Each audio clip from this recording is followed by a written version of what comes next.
some random comment. Don't waste my time. I've got a transport to catch. I wouldn't recommend catching it from here.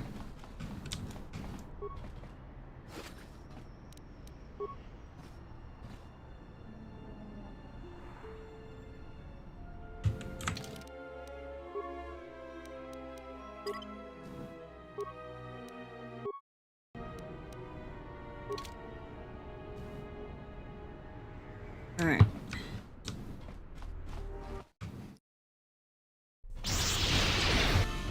Whoa.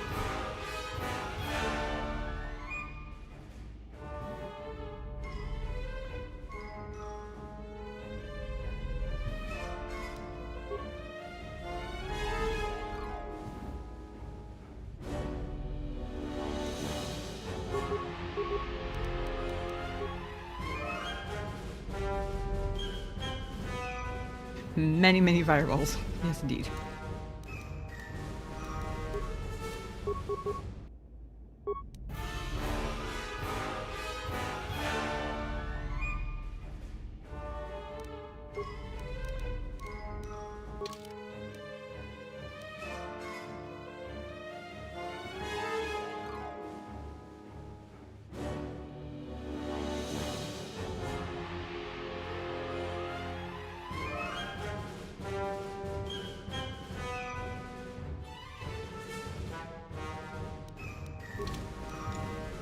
Forgot when I leveled up my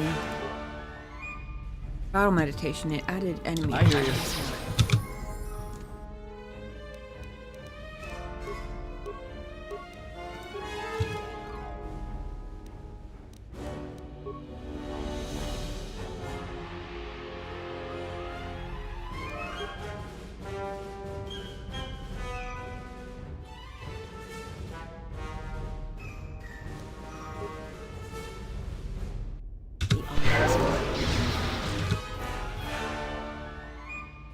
Ah, that's cool.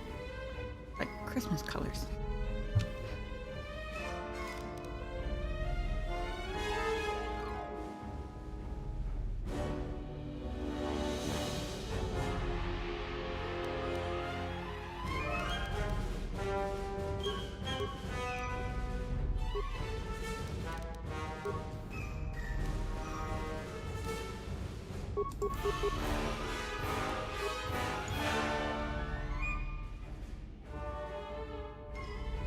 But that's cool. The targeting screens on his blasters. I've probably noticed that before, but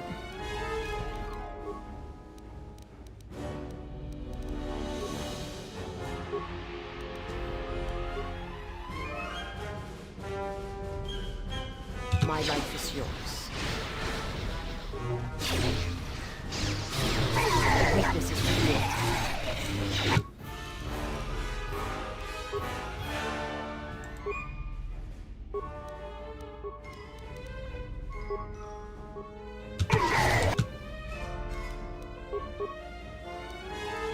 You are no match for...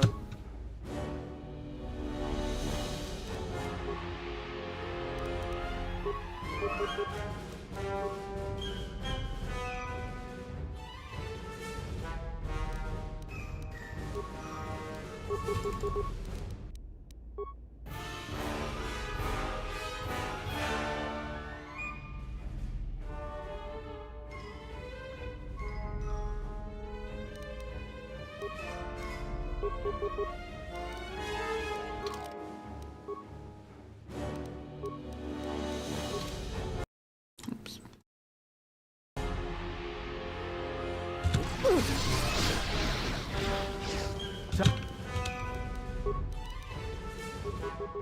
Well, I had to go and say that. Time to take you down to size. A weakness is revealed.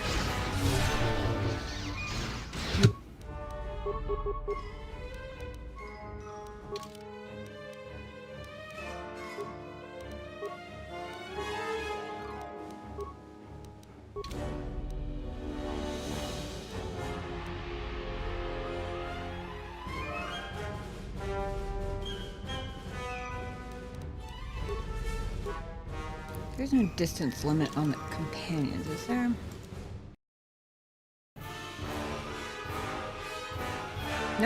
Excellent.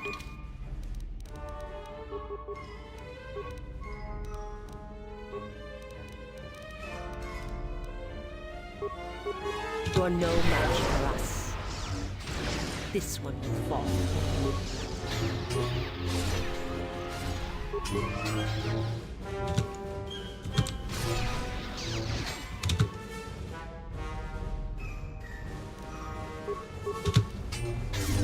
To battle.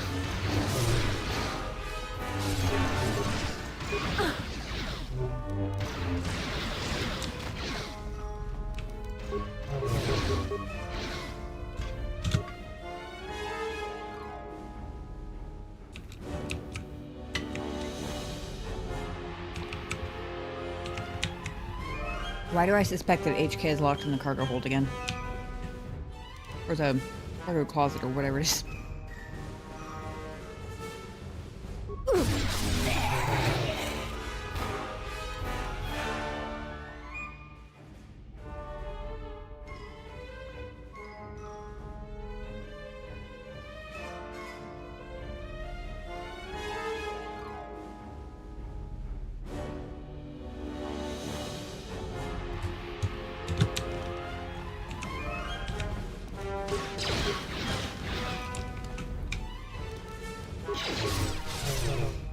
More where that came from.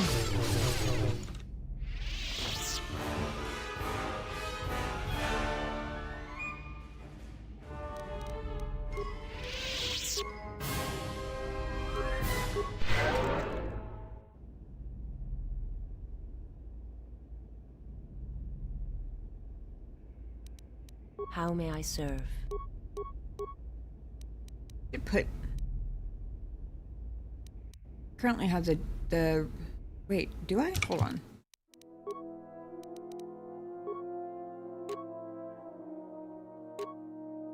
Yeah, the regenerate force points robe on her.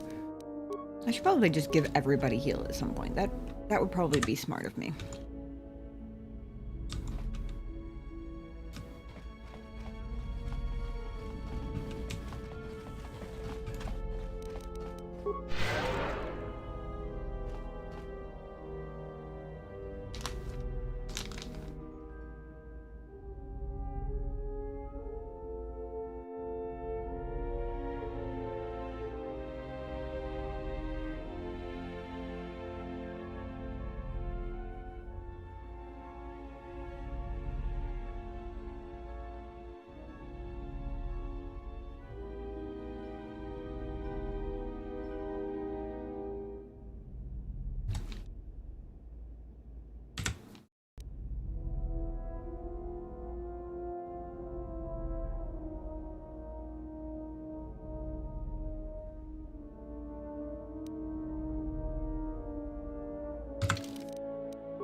There isn't a place to see the direct blaster bolt reflection stats of anybody, is there?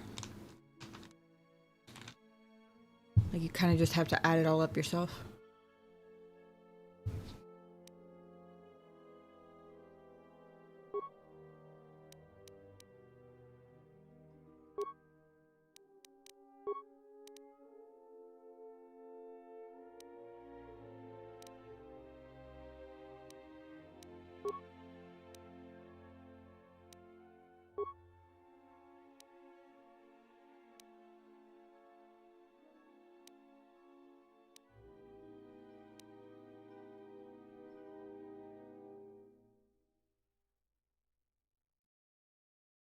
I don't think it's shown anywhere. Okay.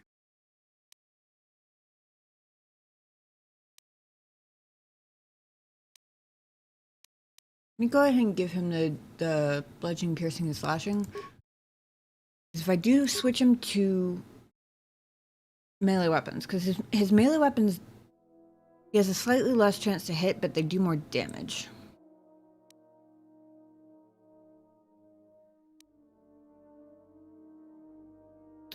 Oh. Interesting. No, I already gave him a strength +2 thing, so adding 1 strength... I'm gonna forget to take it off. And it's only gonna do him any good until the next level up. Assuming that I get a feat as the next level up for him. But assuming that I do, he gets the finesse lightsabers, so then it won't matter what his strength is. And at the moment it wouldn't do him any good anyway, because I already got him up to the next modifier, even number. Oops, except I actually did swap out. God.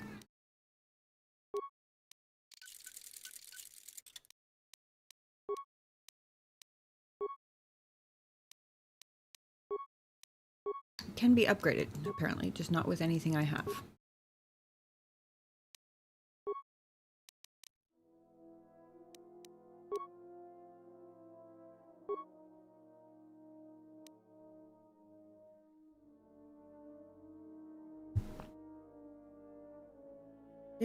It is his offhand, so the attack modifier could be good. Oh, that one's better. That one's definitely better.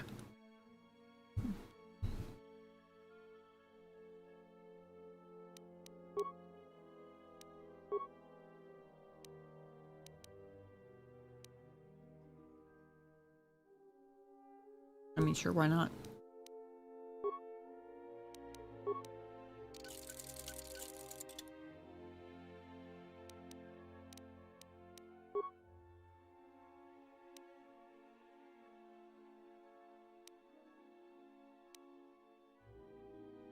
Does anybody know if blaster bolt deflection has anything to do with your dex?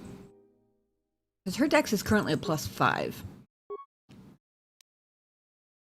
So if it is related to dex,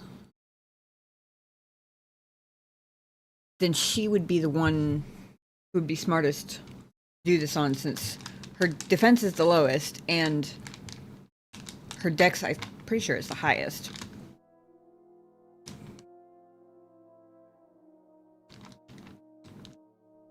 What are you talking about, kitty cat? I hear you.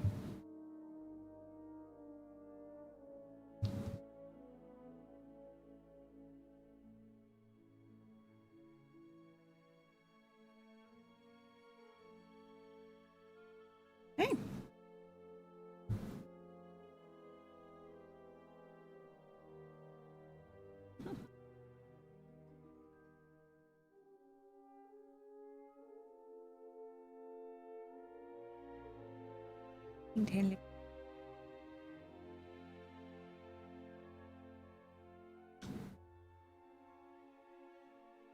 Came to lick the cheese off of my fingers.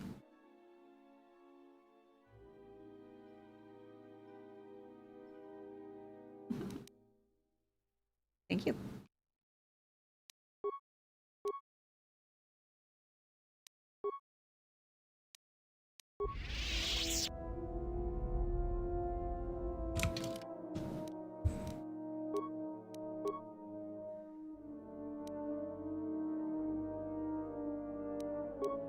Oh. I lied. My defense is the lowest.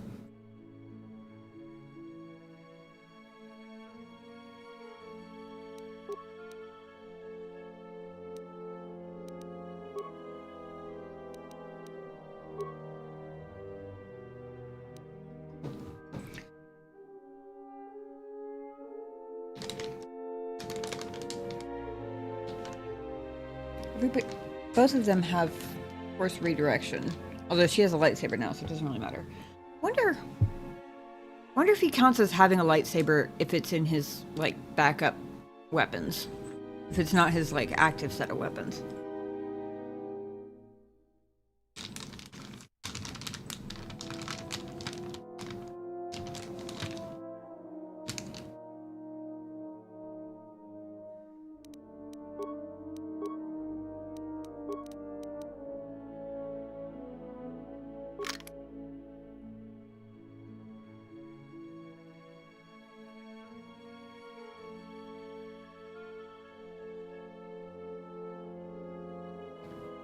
23 combined attack.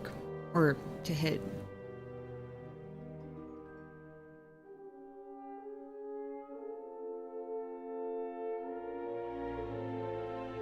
$15 to 41 points of damage. Pretty freaking good. Actually. With that upgrade to his offhand blade, his 2-hit bonus, you don't think Dex affects it? Okay. Thank you. Sorry, it took me a second to see that for some reason. His bonus to hit is actually higher on the melee weapons at the moment. Even without the finesse feat. Actually, does he have the finesse melee feat? Is that adding to it?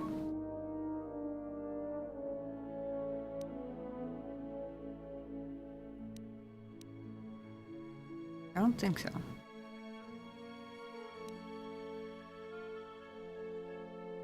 Doesn't look like it.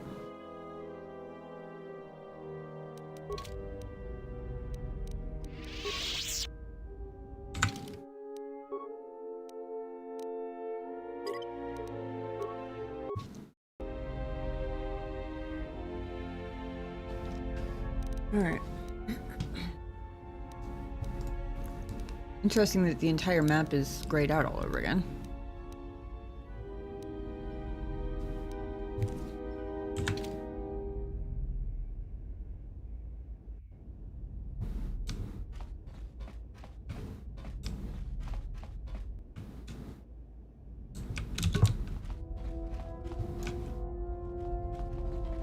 Oh, nope, can't.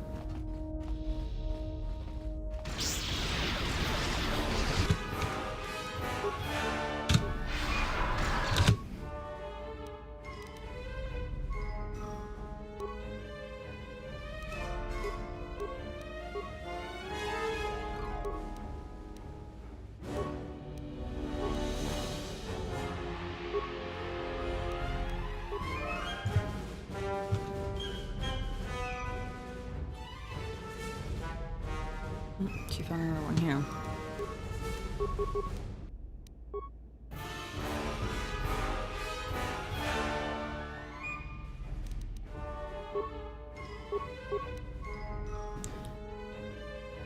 The hallways are narrow enough that I'm keeping him on range for the moment. Just because if the three of us end up trying to melee hack at like one guy, we're gonna end up getting stuck on each other. Sentences that only make sense when talking about video games.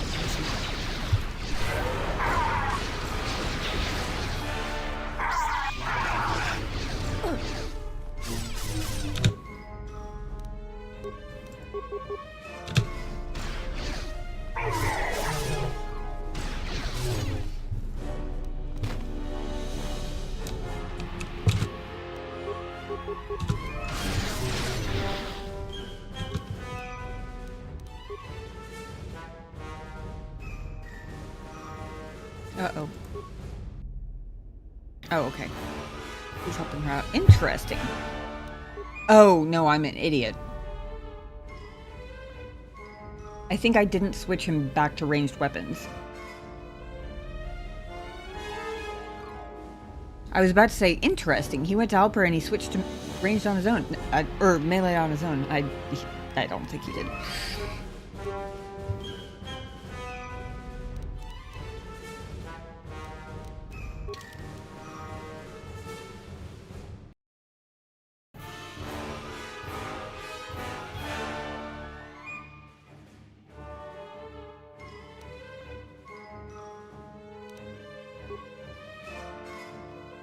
Since he's using it anyway.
I keep accidentally clicking off the screen.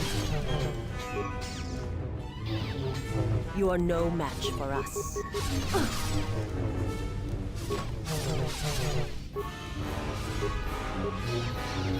This one.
I My hear you. life is yours. Let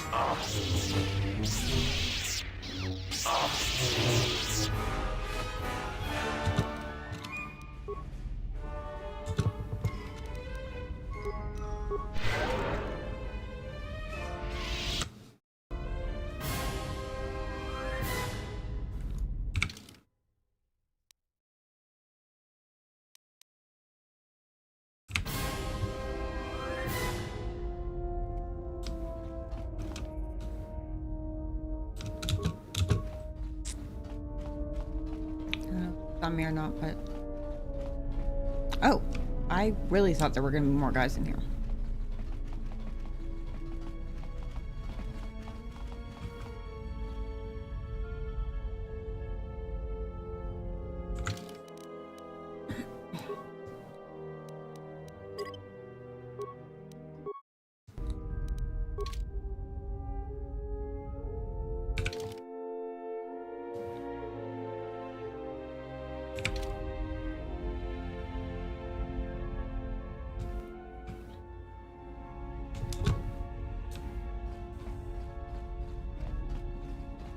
Oh. Interesting.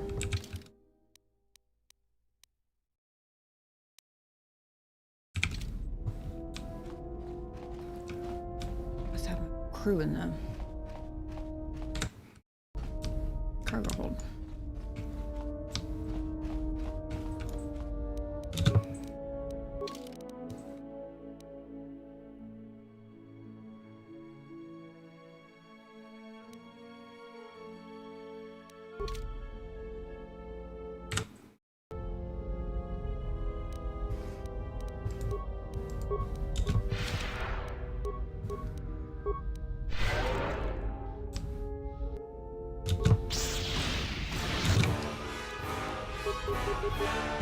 time to take you down to size.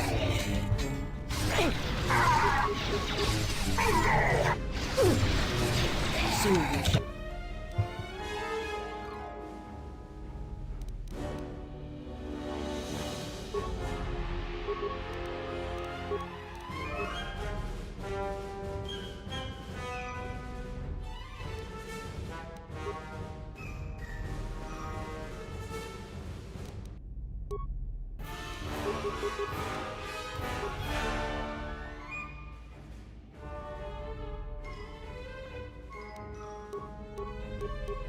Veteran vet, because that's the guy who was trying to steal my ship. My life is yours. You trespass on the territory of the Red Eclipse. You shall not surrender it without blood.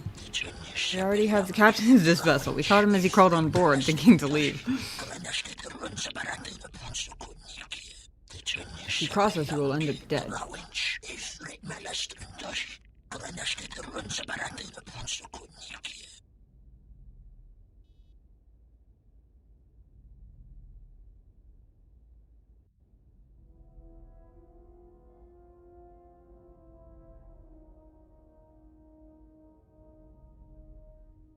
That's an interesting line. Sorry, I bumped the mic. I do not ask for your blood, I ask for your obedience.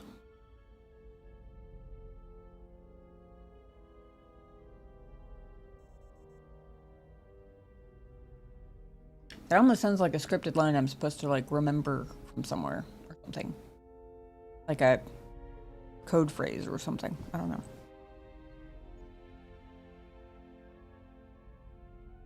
I mean, I'm sure he's not going to go for it, but can't hurt to try, right?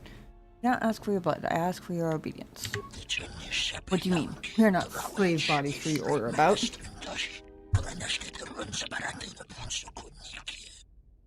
I don't know what I mean, to be fair.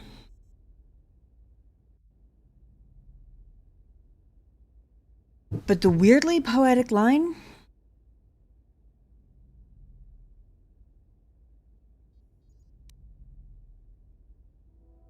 Especially by comparison to the other two dialogue options. And the fact that...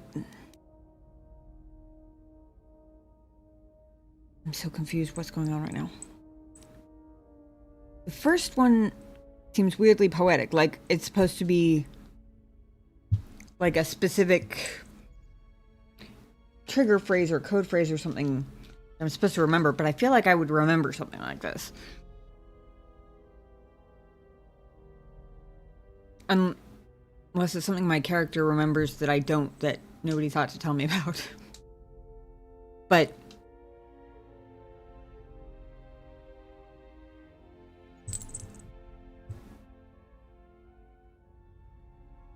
they kind of all come across as dark side options. It's just one is weirdly poetic, kind of creepily poetic, actually. And the other two are just, then you'll join the rest of your crew as corpses, or so be it, prepare yourself, which sounds like the more modest version of the same thing. 1 second. What you doing? You being a frisky boy? Have some dinner and now you're frisky. Yeah. I'm sorry, there's no more cheese. You got a little tiny crumb nibble, but cheese no good for kitties.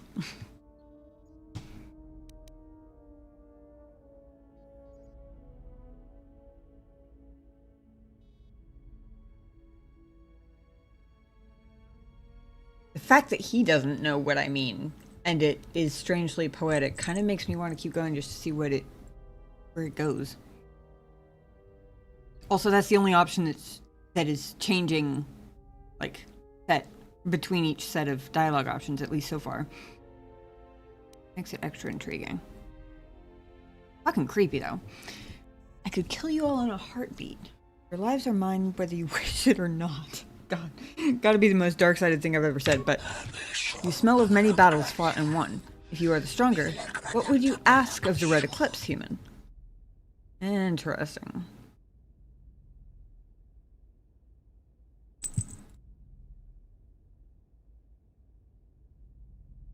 Maybe they speak in weird, creepy poetry, and I just never realized it.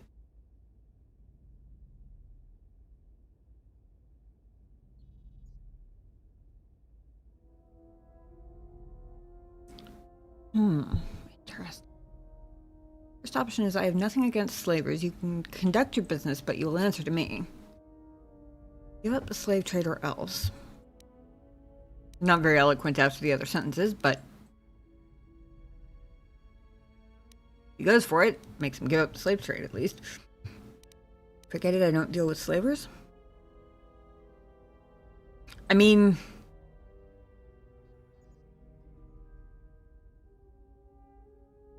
aside from gaining myself an unexpected Padawan, I have yet to find a single Jedi ally. And the Sith, they do be still coming.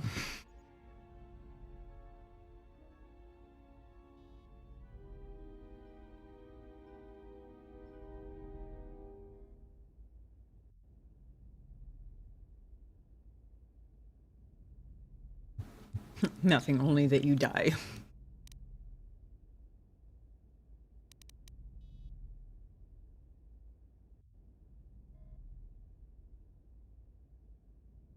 don't want... I do have something against slavers. I have something... very big something against slavers.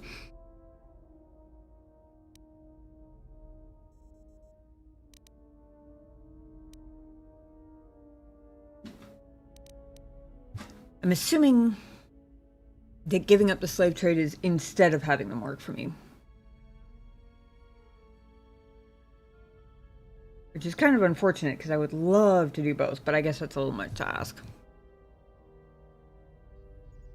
Especially given that he stopped threatening me for a little bit of creepy poetry.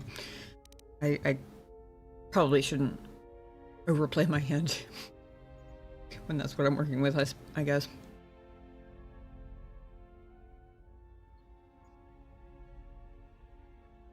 But also it seems ridiculous to be like, forget it, I don't deal with slavers, when I have the option to, if that's my objection, which it is.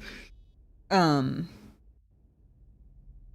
I could be like, give up the slave trade. Like, if I'm not going to get something from them, I should at the very least try that. Give up the slave trade, or else. That we shall never do. Those who are weak have forfeited their lives to us.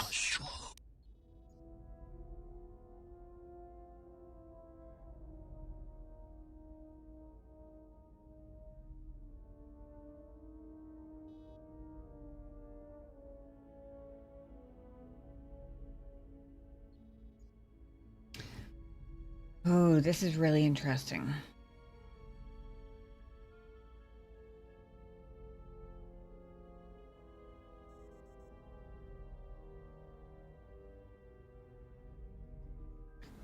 Prepare to Die is obviously going to be jumping right back into the fight. I feel like it's a reasonable assumption that Forget It, I Don't Deal with Slavers probably does the same thing.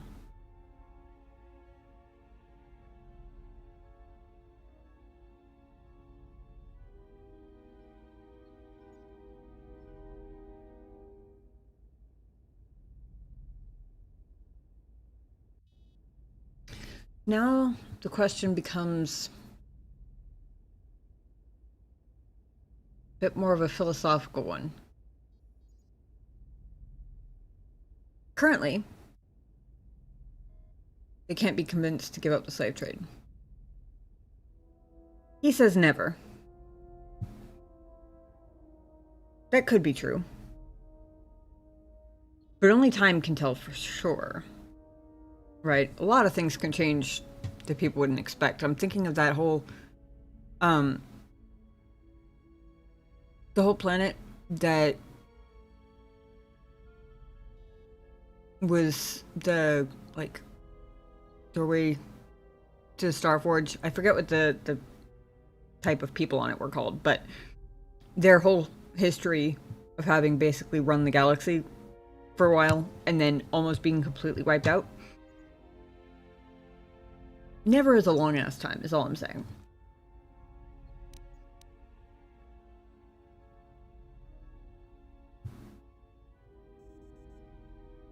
If we're thinking on a really grandiose, like, probably thousands of years sort of scale,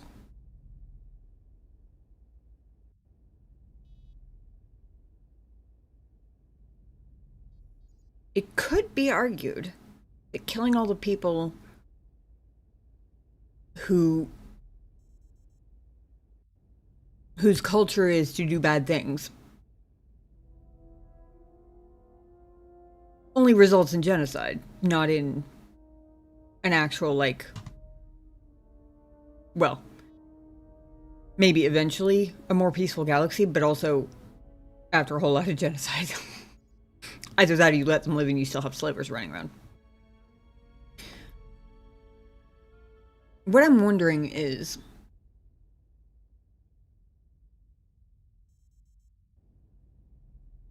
I'm pretty sure most Jedi would draw a moral line of, like, not working with slavers, right? But all you have to do is look at Visa's current morality to see that mortal beings can be influenced She's not even human. Mortal beings in general can be influenced over time. If they're, you know, alive to influence. I'm going through all this because I'm considering the possibility. I have nothing against slavers would be a lie. But if they're answering to me, there is always the possibility that I could influence them over time. His never might become less of a solid never, right? And in the meantime, I have some kind of ally against the Sith. If they all get wiped out, that's fighting the Sith, then, you know, that's unfortunate, but I guess what I'm saying is I wouldn't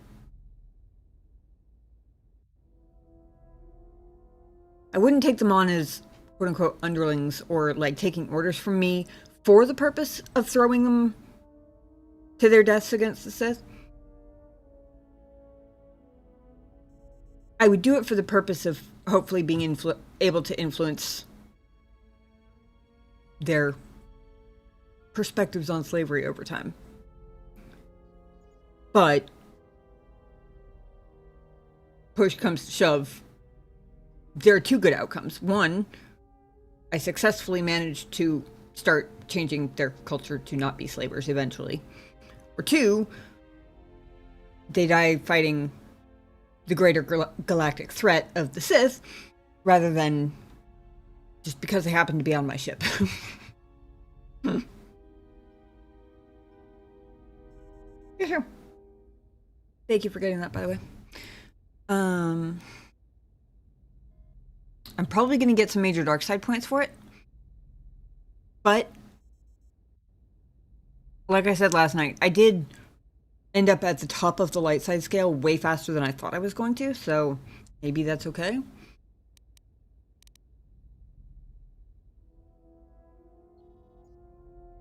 I think Kreia would approve.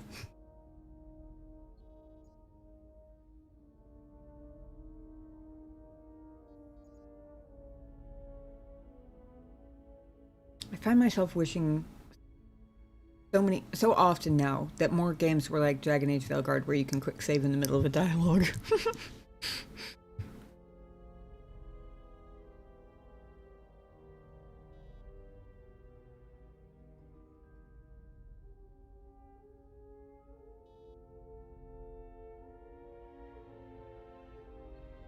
So far, it does seem like there's a little bit more nuance. I mean, there's still a very clear morality scale, but it seems like there's a little more nuance to the in-betweens in this game than there was in KOTOR 1.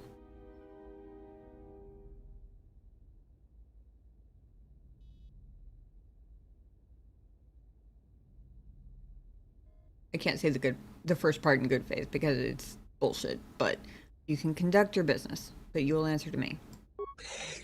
The alternative is death. I would be a fool to refuse. You've proven yourself the stronger. I, Tamaranth, and the Red Eclipse pledge ourselves to your service.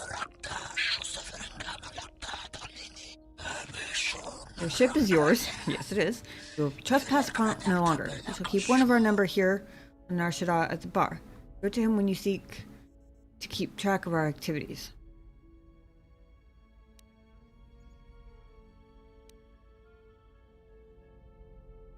Go then. Wait for further orders from me. I'm not sure that was the right decision. There's been a misunderstanding. The ship, it's all yours. Consider it a gift, all right? Didn't know you were messing with Red Eclipse slavers. Guess those stories about the Hawk being a cursed vessel are true. How did I know he wasn't going to want it to be his anymore? After all this.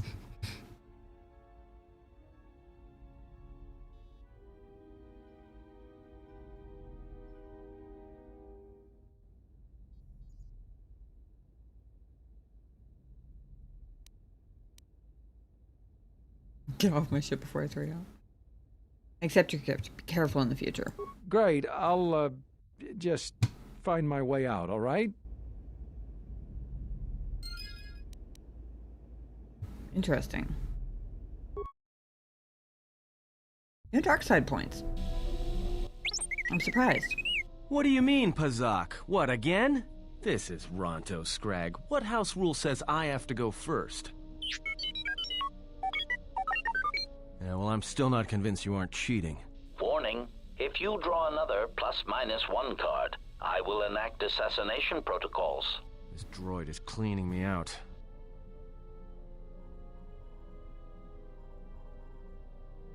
What are you playing? Pazak. Well, I'm playing. It's cheating.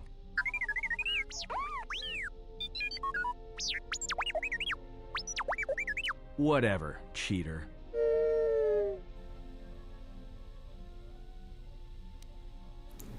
I play?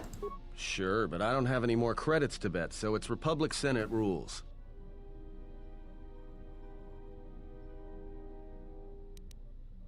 I remember the gist of what it means, but I want to hear him explain it again. That's where we waste a lot of time trading cards and trying to win, but ultimately our decisions are of no consequence. It's like stalemate, except the goal is to pass the time until the audience gets bored and leaves. Deal me in.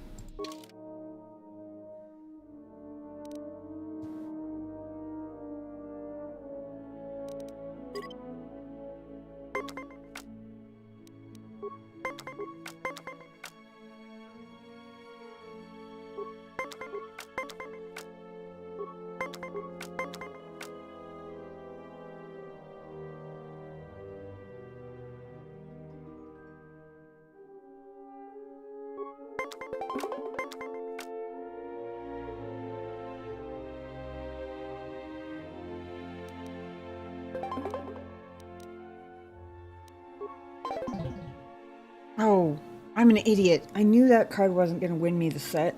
I should not have played it. That was dumb.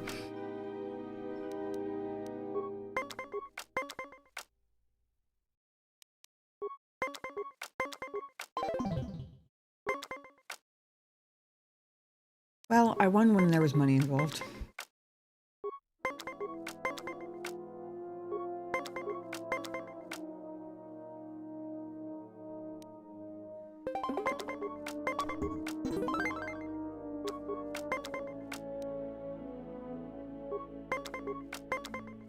My thingy is still stuck glowing.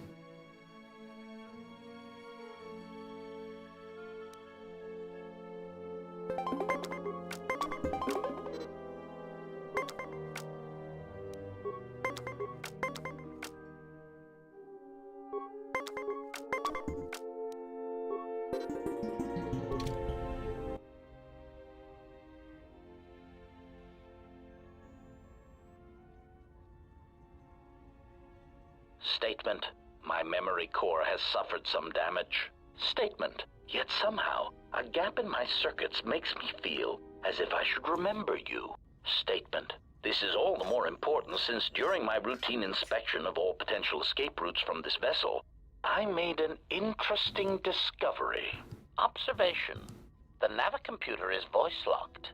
As a consequence, you are now responsible for course corrections and astrogation. Statement. That is indeed a great burden. It also raises many questions. Query. Why would someone lock the navicomputer? Answer. Presumably to hide where one has been. Statement. I believe you've been somewhere. Somewhere you wish to keep hidden.